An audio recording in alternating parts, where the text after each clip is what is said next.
evening, ladies and gentlemen. How are you doing this afternoon? Oh, it's a much more beautiful afternoon than that. Let's hear ya. Thank you for coming out to Beaver Creek Park, the largest county park in the nation. Yeah! Yeah! So nice to have this in our backyard. I first want to give a shout out to Chad and all the crew here at Beaver Creek Park for all of their help, bringing in things, cleaning the restrooms, making sure this campground was immaculate. Thank you guys. Let's give them a big round of applause. This is the third year of us doing a play out in the mountains with a little bit of a Renaissance fair. And what do you think about it this year? You having a good time? Thank you. Well, the only way we can do this is with the generous support of our producers. And this year at Death by Chocolate, we were auctioning off the show, and we had 3 producers get together, and they were bidding against each other. And once the highest bid was made, the other 2 top bidders said they would pay that much too, so that everybody could come out and have a free show and have free beer and wine. So let's give a big thank you to Bear Mountain Outfitters, Charlie's Heating and Air, and Gary and Leo's IGA. My breakfast. The servants. You should wait. Look, do not the allow exercise you're getting, my lord. That's not Do not allow such influence. Curse my brother sending you to me. You've been a plague on my household since you first arrived. All assembled must forgive my lord for his temperament. Lately he has been much vexed by afflictions of the blood, and the skin, and the head, chest, legs, tongue, and bowels. These phantoms and megrims have been carefully cultivated by the learned Dr. Diaphoros. But soft, here comes his youngest daughter, Louisa. Annette! Where is the necklace I was wearing this morning? Around your sister Angelique's neck the last I saw. My sister is a thief. She stole my necklace. The gold necklace trimmed in pearls. The very one. The necklace given as a gift to your sister last week by an unknown benefactor. Indeed. The necklace that belongs to your sister. That's the one. It belongs to your sister. But I was wearing it. If I was wearing it, then it was possessed by me, and being thus possessed, it was my possession, and Angelique taking it was theft of my possession. You have been well instructed by your Uncle Brawl. Well, I hope to be a lawyer myself. Ooh, a woman lawyer would be a scandal and an outrage to the refined classes. I quite approve.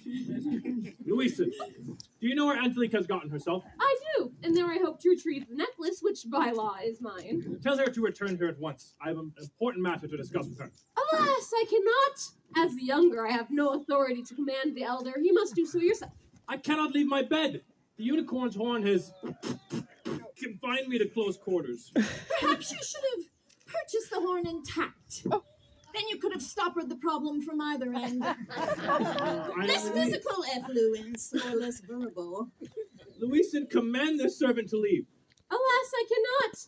For me to command a servant at your command would make me your servant. As a young woman of fine breeding and excellent credentials, it would be unthinkable of me to perform such menial chores as a servant.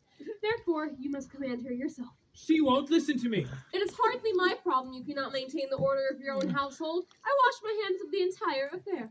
Oh, be off with you. As you command. Why are you so eager to speak with your eldest daughter?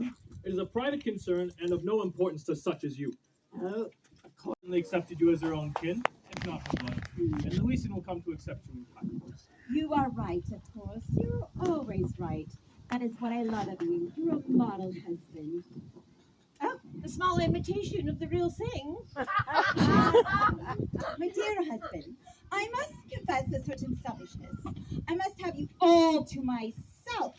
For with your various maladies, I fear I may not have you for long. Could you please dismiss your maid servant so that I may claim all of you?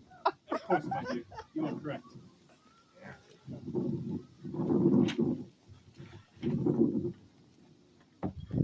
Leave us for now. Of course, my lord.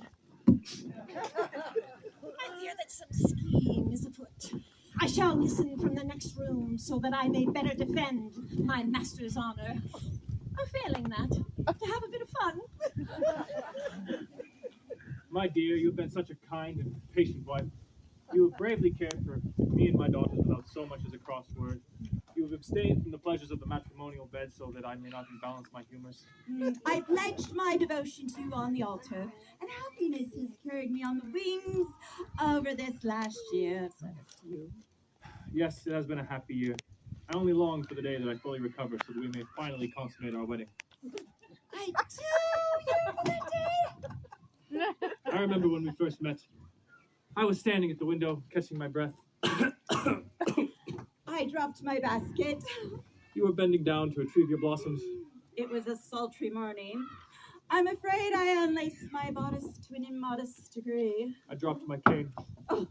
And I brought it back to you. Since that fateful day when chance alone brought you to me, I have rejoiced. My only regret is that I will not be long for this world, and perforce must leave you destitute. The church cannot sanction my marriage to you until a full 5 years has passed. My lord, my husband, your such matters do not interest me. Your estate is nothing compared to your magnificence and love. I wish we could end our marriage now, so then we can be married all over again. My constitution may be such that you would be attending my funeral first. I would gladly attend your funeral in order to see your face one last time. Madame! Oh, but you are weary. I poured you a warm bath steeped in the nest of swallows to loosen your chest and to soothe your aching bones.